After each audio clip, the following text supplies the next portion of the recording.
Imagine-toi à 3600 mètres d'altitude, au cœur d'un désert blanc sans fin. Il fait moins 20 degrés Celsius. Le vent te fouette le visage. Tu n'as plus rien à manger et tu regardes le cadavre de ton ami. Et là, tu te poses une seule question. Est-ce que je dois le manger pour survivre? Ce n'est pas un film. Ce n'est pas une légende. C'est l'histoire vraie de 16 survivants, coincés dans l'enfer des Andes pendant 72 jours. Voici l'un des récits de survie les plus bouleversants de l'histoire humaine. 13 octobre 1972.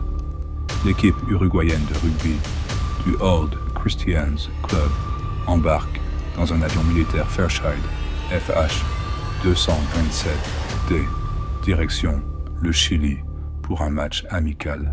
À bord, 45 personnes, des joueurs, des amis, des proches et 5 membres d'équipage. L'ambiance est joyeuse, détendue. Certains n'ont jamais vu la neige. Ils rigolent, prennent des photos. Mais personne ne se doute que ce vol va devenir l'un des plus tragiques de l'histoire de l'aviation. Le temps est nuageux. Les Andes sont hautes, hostiles.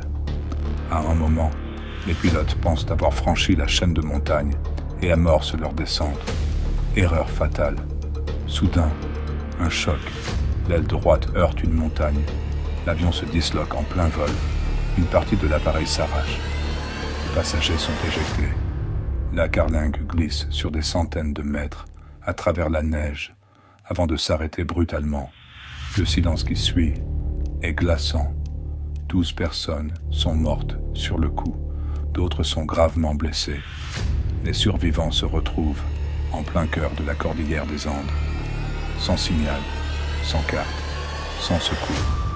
Le froid est intense. Il n'y a ni nourriture, ni équipement de survie, seulement quelques barres de chocolat, du vin et l'épave d'un avion. Ils attendent. Le premier jour passe, le deuxième, le troisième. Rien. À Montevideo, on parle déjà d'eux au passé. Les jours passent, la nourriture s'épuise, les températures chutent à moins 30 degrés Celsius la nuit. Les blessures s'infectent et l'espoir s'éteint.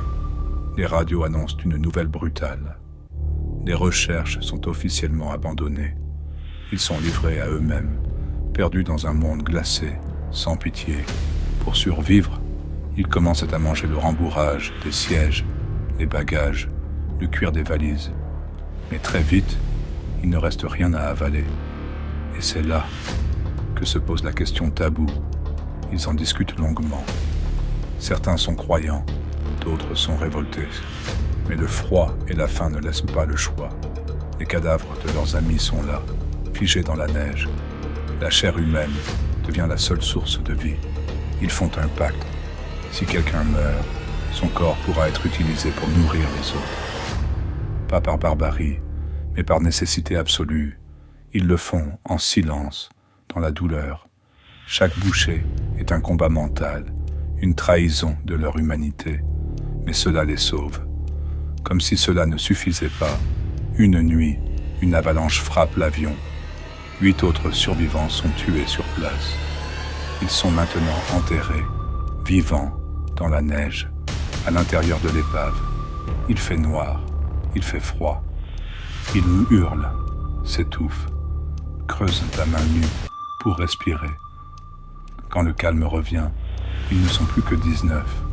Le désespoir atteint un point de non-retour. Ils savent maintenant que personne ne viendra. Alors 2 jeunes hommes, Fernando Parrado et Roberto Canessa, décident de partir à pied à travers les montagnes, sans carte, sans équipement, sans savoir si une seule personne vit à moins de 100 km.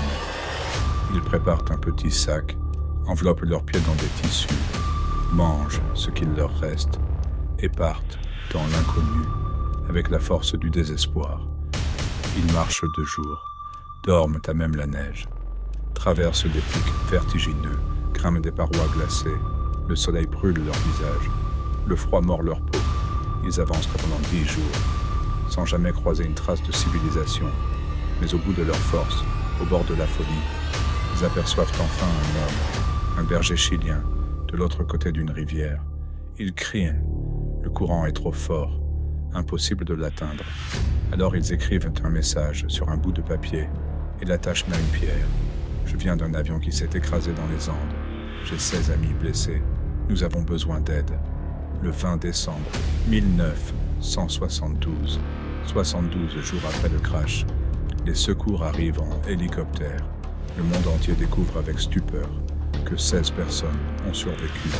Des hommes amaigris, brûlés par le froid et le soleil, affaiblis mais vivants. Leur histoire fait la une des journaux du monde entier. Mais très vite vient la controverse. La presse découvre qu'ils ont mangé les cadavres de leurs compagnons. Certains les jugent, les accusent d'avoir franchi la limite de l'humanité. Mais face aux caméras, un survivant répond simplement « Nous avons fait ce que nous devions faire pour ne pas mourir ».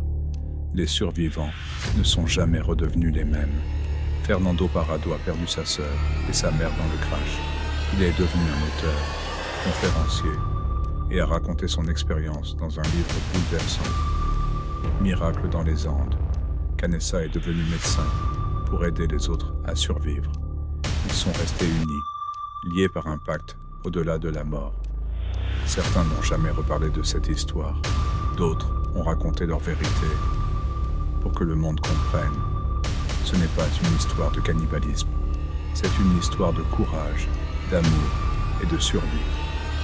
Des films comme Viven, 1993, ou récemment La Société de la Neige, sur Netflix, 2023, ont tenté de retracer cette tragédie, mais rien ne peut égaler la douleur réelle, la peur, les larmes et la force de ces jeunes hommes. Ils étaient censés jouer un match de rugby. Ils ont fini par écrire une page de l'histoire de l'humanité. Et à jamais, leur survie restera un miracle. Le miracle des Andes. Cette histoire n'est pas là pour choquer. Elle est là pour nous rappeler jusqu'où l'être humain peut aller. Pour vivre dans la neige, dans le silence, dans la mort. Ils ont trouvé la vie.